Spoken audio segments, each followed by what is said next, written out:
Hey guys, it's Ashani Mfuko here with my girl, Stacey Sargent. She is a triple threat. That's right, singer, actress, dancer, fabulous. But also she's a filmmaker, and she created the film, award-winning film, Though I'm Not Perfect. And it's a great film. It touches on the issues that us dancers really deal with when we're dealing with our body image issues. And it's a great film, and I'm so happy to have you on the show. I'm so happy to be here. Thank Welcome you. to the show. Thank you. I have to just tell you guys, like, the way that you found out about the show, or the way that we connected, is so crazy. Stacey was watching the show, flicking through the channels, and just happened to come across the show. How crazy is that? And she just decided she's going to email me.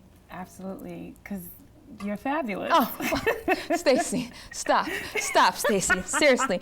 But I'm so glad that you did, because once I looked up your information and learned more about you, I said, I need to meet this woman. I need to really meet her. So tell us a little bit about your story, how when you were growing up, you know, your teachers and people that you looked up to were telling you do not have the ideal body type for a dancer. Tell us about that.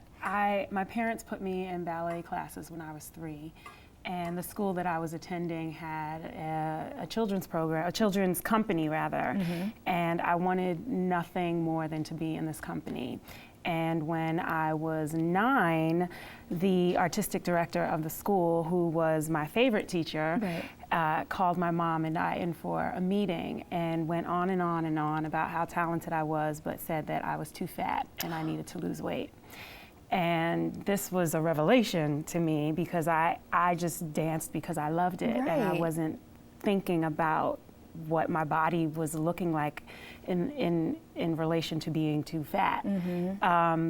And so she suggested the cabbage soup diet, which was cabbage soup for breakfast, lunch, and dinner for 4 days straight, and then a very restricted diet after that. I don't remember how many months, but it was a pretty long time. Oh my gosh. And I lost weight, and she never said anything to me. She never acknowledged that I lost any weight. She never said anything about being in her company. I was devastated. And I decided that I wasn't gonna go back to that school anymore.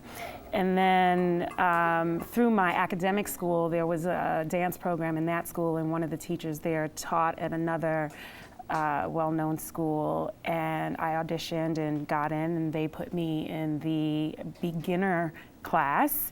After I had been on point for 2 years. Wow. And when my mom inquired as to why they did that, they said that I was too fat. So they moved me up to the highest level class in the Saturday program until I lost weight, and then they gave me a scholarship, and then I started training again 5 days a week. But the thought was still with me, no matter how small I got. I always felt too fat. And there were opportunities that that came to this particular school that had nothing to do with dance, that had to do with the Met or television shows at that time, The Cosby Show, and I was always overlooked. And there were always comments about, I'll tell you one particular story. One of my teachers, I had lost weight. My weight just fluctuated because I would go through these periods of deprivation, and then when I got tired and sick of it, I would, you were like, ooh, I'm eating everything. Exactly.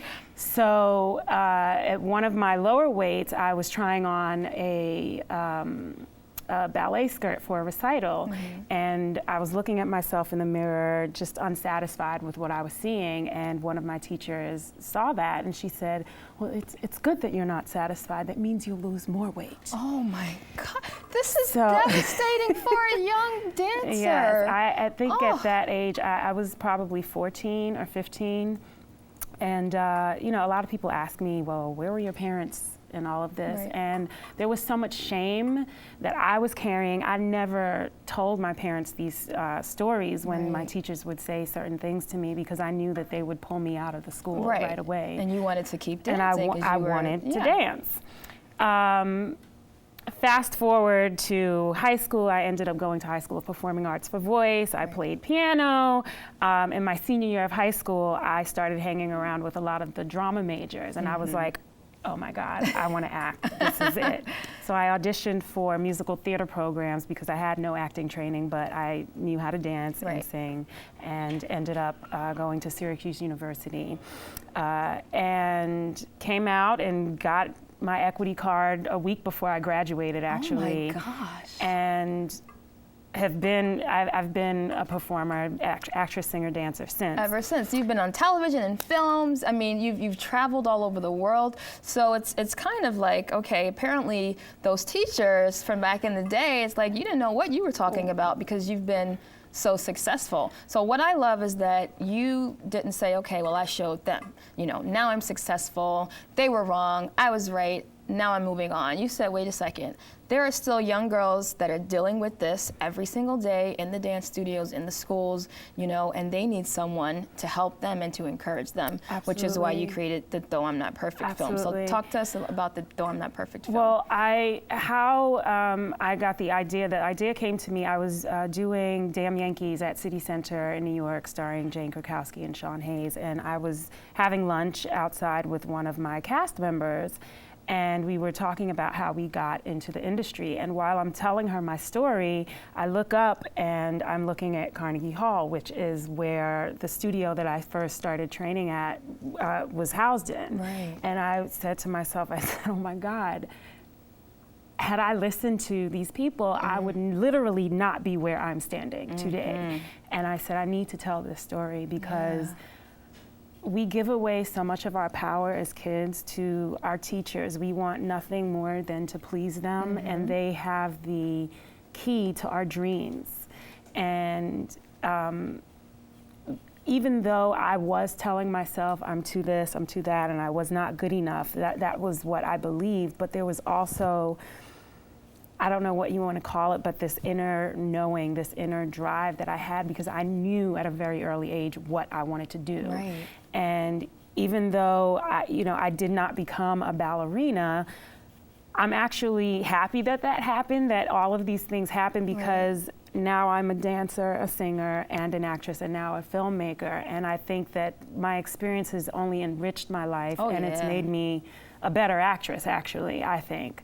Because you have a lot to tap into and pull from. Oh, yeah. Oh my gosh. Yeah. And I think it's so important to share this story so that, like you said, there's so much shame involved with it. So a lot of young dancers, they won't talk to their parents, they won't talk to their family about it. They just talk to their friends who are probably in the same situation. And sometimes not. Or even maybe they don't because they're so self-conscious. It's very internalized. I mean, at least for me, I can speak for myself.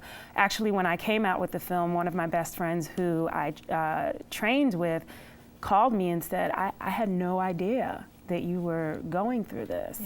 And I think we're all very different. And I mean, the one thing that I can say that has helped to get me on the healing path is really becoming conscious of my thoughts, what I tell myself. Yes. Once I became aware of the negative dialogue that I was having with myself, I said, wait a minute, I can press pause and say, is this really true? Right.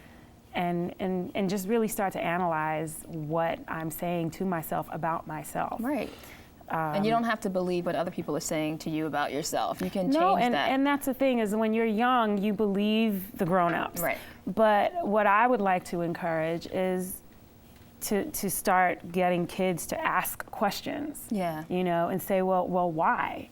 Why are you telling me this? Or is this really true? And investigate. It's just so important, because I've for so long, even after I got out of college, being an actor, I would give my power away in auditions, where I would walk into the room already apologizing, saying, I wasn't saying it verbally, but physically, I'm carrying the shame. Right. And oh my God, I'm too fat. Oh, am I going to get this part?